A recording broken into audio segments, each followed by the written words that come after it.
Alhamdulillahilladzi hadana li hada wa ma kunna linahtadiya laula an hadana Allah.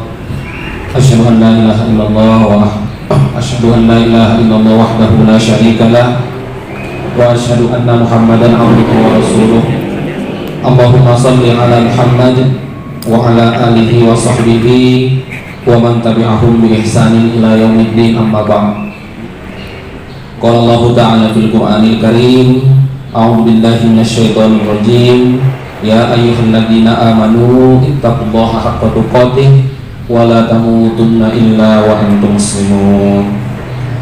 Masyaallah muslimin, hadirin hadirat, rekan-rekan semua yang dirahmati oleh Allah Subhanahu wa taala. Kita bersyukur kepada Allah Subhanahu wa taala pada sore hari ini kita kembali kemudian bisa berkumpul bersama-sama untuk ini juga bagian dari rangkaian ibadah kita kepada Allah Subhanahu wa taala. Kita bersyukur atas nikmat kesempatan, nikmat kesehatan, serta nikmat-nikmat lain tentunya yang tidak bisa kita hitung satu persatu. Wa in ta'uddu ni'matallahi la tuhsuha.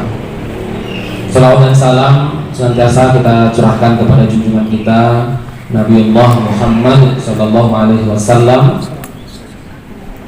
Silahkan bergabung. Nabi dan Rasul yang Allah utus ke muka bumi ini sebagai penyempurna para nabi, khatamun nabiyyin, diutus ke muka bumi ini sebagai rahmatan lil alamin untuk menyempurnakan akhlak-akhlak manusia, akhlak-akhlak kita tentunya.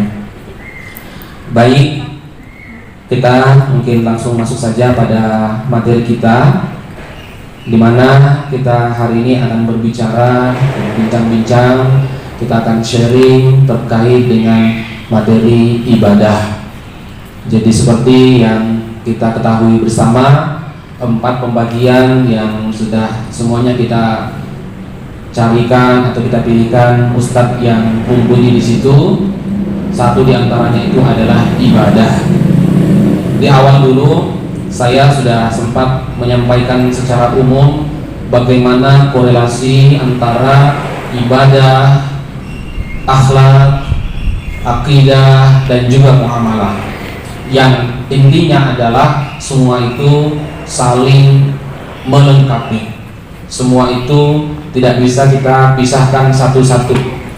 Kalau kita ingin belajar agama, kalau kita ingin mengkaji Islam, ya, tentu kita harus lewat pintu 4 itu. Tidak bisa kita hanya pintu ibadah saja, tidak bisa kita hanya pintu akidah saja, akhlak saja, atau muamalah saja. 4 ini harus kita masuki dan kita pelajari secara mendalam. Ya.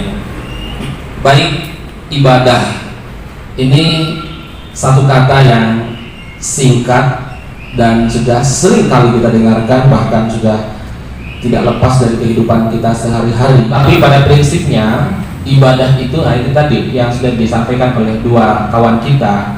Di situ ada proses pengabdian kita kepada Allah Subhanahu wa taala. Ya, dari kata abdun, ya, dari kata abdun yang kemudian menjadi ibadah. Ibadah itu isim masdarnya. Nah, ibadah ini ya mungkin karena saking seringnya kita dengarkan, maka seperti biasa-biasa saja. Ibadah itu seperti biasa-biasa saja. Padahal kalau kita telusuri, sesungguhnya kita hidup di muka bumi ini ya untuk itu saja sebenarnya, untuk beribadah kepada Allah. Ya. Ini sangat jelas seperti yang ada di dalam Al-Quran surat Ad-Dariyat itu. Ya, Allah katakan, Allah berfirman, a'udzubillahi minasyaitonir rajim, wa ma khalaqtul jinna wal insa illa liya'budun. Ini sangat tegas sekali ayatnya. Jadi wa ma khalaqtul jinna wal insa, dan tidaklah aku menciptakan jin dan manusia ya selain adalah untuk beribadah kepada Allah. Jadi ini sudah menjadi pengetahuan dasar kita bahwa fungsi dan tugas kita diciptakan oleh Allah Subhanahu wa taala itu adalah ibadah. Maka mindset atau pola pikir kita dalam melakukan sesuatu itu adalah mindset ibadah, pola pikir ibadah. Tidak boleh keluar dari pola pikir tersebut. Karena sudah sangat jelas sekali di situ Allah katakan tidak diciptakan jin dan manusia, atau kasarnya Ngapain sih dibuat kalau bukan untuk beribadah? Ngapain sih diciptakan kalau bukan untuk beribadah? Dan memang tugas kita adalah untuk beribadah kepada Allah. Hanya saja selama ini kita juga kadang memahami ibadah itu terlalu sangat sempit, seakan-akan bahwa ibadah itu ya sholat, puasa, zakat, haji, dan seterusnya. Ibadah itu luas sekali cakupannya sebenarnya kalau kita nanti lihat dari sisi pembagian ibadah itu. Ya. Memang kalau di setiap buku-buku yang membahas tentang ibadah sudah pasti ya, ibadah itu pasti nanti dibagi menjadi dua. Ada namanya ibadah khusus, ada namanya ibadah umum. Ya. Ibadah khusus dan ibadah umum. Ibadah khusus ini dia terbatas sekali. Tetapi kalau ibadah umum itu cakupannya luas. Nah, ibadah khusus itu apa bedanya dengan ibadah umum? Ya, sederhananya adalah ibadah khusus itu segala bentuk perintah Allah yang sudah ditentukan waktunya, ditentukan tempatnya, ditentukan tata caranya. Jadi mekanismenya itu diatur secara terperinci, itu namanya ibadah khusus. Iya. Terperinci sekali. Seperti sholat. Sholat itu diatur sedemikian rupa, waktunya diatur, rakaatnya diatur, tata caranya diatur. Dan kita tidak boleh ada kreativitas di situ. Itu kunci dari ibadah khusus. Jadi manusia tidak boleh melakukan kreativitas inovatif di situ. Nggak boleh. Sholat ya begitu.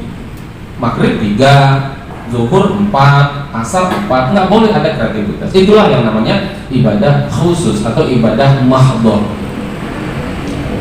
Apalagi puasa sama itu atur. Puasa Ramadan ya tentu di bulan Ramadan. Kapan sampai kapan itu juga diatur. Begitupun zakat, haji ya. Nah, jadi ibadah khusus ini memang ya namanya saja khusus, artinya sedikit. Ini nggak boleh ada tawar menawar di situ, nggak boleh ada tawar menawar. Artinya bahwa sikap yang harus kita lakukan itu adalah sami'na wa ata'na. Kita dengarkan dan kita taati. Itulah ibadah mahdhah, ibadah khusus. Jadi tugas kita hanya mencari sumber-sumber yang tentu ada landasannya, Al-Quran dan As-Sunnah. Tidak boleh keluar dari situ. Ya, itu ibadah khusus. Ini jelas saya rasa. Yang kedua ini yang cakupannya luas, saya katakan namanya ibadah am, ibadah ghairu mahdhah, ibadah umum. Ini berbeda dengan ibadah khusus. Kalau ibadah khusus itu diatur secara terperinci, waktunya diatur, tata caranya diatur, rakaat jumlah-jumlahnya diatur. Ibadah umum tidak. Iya. Dan saya katakan ibadah umum ini lebih banyak daripada ibadah khusus. Contoh ini yang paling banyak dicontohkan oleh para dai. Contoh ibadah umum itu seperti senyum. Senyum itu nggak diatur. Bibir kiri, bibir kanan harus berapa senti ditarik. Ya. Matanya bagaimana, pipinya bagaimana itu tidak diatur. Bebas kita mau senyum. Mau senyumnya cukup di dalam hati atau senyumnya juga dengan ekspresi wajah, terserah. Ya, walaupun sekarang ahli psikologi itu ternyata membagi senyuman itu dengan berbagai macam.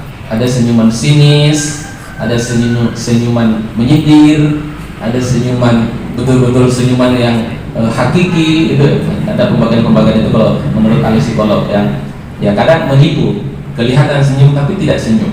Ya. Nah itu contoh. Termasuk kita berkumpul di sini, kita duduk-duduk, kita nyimak, kita belajar bersama, ini adalah ibadah yang masuk dalam kategori ibadah umum. Tidak diatur duduknya bagaimana, ya terserah kita mau duduk sila, mau bersandar boleh, ya, mau sambil minum juga ya boleh, mau sambil apa ya boleh. Itulah ibadah umum. Dan semua itu dilandasi dengan niat, tentu itu yang paling penting. Kita pergi ke kebun, kita pergi ke pasar, itu bisa masuk dalam kategori ibadah umum kalau memang niat kita bagus. Kita keluar dari rumah, saya niat lillahi ta'ala mau pergi ke pasar untuk beli baju baru ya, kita pergi ke pasar, niat, baca doa, itu ibadah ya, istighfar di jalan, membaca kalimat-kalimat thayyibah, itu semua adalah ibadah. Ya. Jadi sebenarnya tidak boleh sedikit pun apa yang kita lakukan dalam hidup ini itu kita tidak beribadah. Nah, kapan itu kita tidak beribadah? Ya itu ketika kita sudah bermaksiat. Jadi ibadah itu adalah lawannya maksiat. Ya. Maksiat itu apa? Kita melakukan penyimpangan-penyimpangan yang sesungguhnya sudah diatur oleh agama. Itu namanya maksiat. Bukan hanya maksiat itu kalau urusan laki-laki perempuan, bukan. Ya. Itu juga bagian dari maksiat. Tetapi semua bentuk segala penyimpangan kepada Allah, kepada keluarga, kepada orang tua, pokoknya yang tidak sesuai dengan ajaran agama itu sudah namanya maksiat. Maksiat. Ya. Nah, itu kalau kita sudah maksiat itu berarti kita sudah tidak beribadah. Tidak mungkin ada ibadah di dalam maksiat atau maksiat di dalam ibadah. Ini satu hal yang terpisah. Ya. Jadi ibadah mahdo dan ibadah ghairu mahdo ini menjadi landasan dasar kita bahwa memang ada dua macam yang namanya ibadah. Ya. Ada yang khusus, ada yang umum.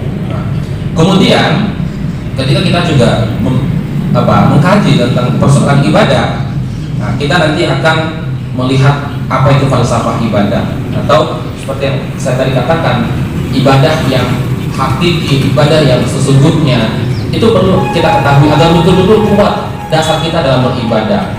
Salah satu contoh begini, ya, ini filosofi dalam ibadah sholat ya. Kita sholat itu, ini sering saya sampaikan, diawali dengan takbir, tetapi nanti diakhiri dengan salam. Ya. Ini ada makna di sini. Takbir itu Allahu Akbar, artinya kita sedang mengagungkan Allah. Jadi itu adalah aspek hubungan kita kepada Allah. Awal dari sholat Allahu Akbar. Tetapi kemudian coba perhatikan ketika kita selesai salat, kita salam ke kanan dan ke kiri. Assalamualaikum warahmatullah. Assalamualaikum warahmatullah. Itu sudah beda aspek loh itu. Itu sudah urusan manusia dengan manusia. Kalau awalnya itu kita mengagungkan Allah, itu vertikal, akhir sholat itu horizontal. Kita mendoakan orang yang ada di kanan kita, kita mendoakan orang yang ada di kiri kita. Assalamualaikum warahmatullah. Semoga keselamatan, rahmat Allah menyertai kamu. Ya. Nah, ini artinya bahwa dalam ibadah itu ada prinsip hablum minallah dan hablum minan nas. Tidak hanya urusan kepada Tuhan saja yang namanya ibadah itu. Tidak hanya urusan kepada Tuhan saja, tetapi akhir dari proses beribadah kita itu adalah kita itu semakin baik kepada sesama manusia. Ya. Itulah yang kemudian kita kenal dengan istilah hablum minan nas. Ya, hablum minan nas. Ini salah satu unsur yang perlu kita ketahui, sehingga kesolehan itu bukan hanya kesolehan privat, bukan hanya kesolehan kepada Allah, tetapi lebih kepada juga ada yang namanya kesolehan sosial, kesolehan publik. Jadi soleh kita itu juga kepada sesama manusia. Nah, seperti aktivitas pajak, masya Allah, itu ya. Kemudian kita kenal dengan istilah hablum minan nas tadi, ya, kesolehan sosial. Kita mengasah kesolehan sosial kita, berbagi, ya, mengunjungi saudara-saudara kita yang ada di pelosok-pelosok dan seterusnya. Itulah gambaran ibadah itu memang sangat luas, dan insya Allah nanti kita akan coba uraikan itu satu persatu. Hari ini lebih kepada prinsip-prinsip dan pembagian ibadah, sehingga dengan harapannya kita bisa beribadah itu dengan memahami prinsip-prinsip ini. Bukan sekedar kita ibadah saja, kita melakukan saja, tetapi ternyata ada prinsip yang tidak kita pahami. Baiklah, ini sudah 40 menit. Nanti bisa kita lanjutkan sedikit waktu untuk diskusi kalau ada yang mau kita diskusikan. Kurang lebihnya mohon dimaafkan. Assalamualaikum warahmatullahi wabarakatuh.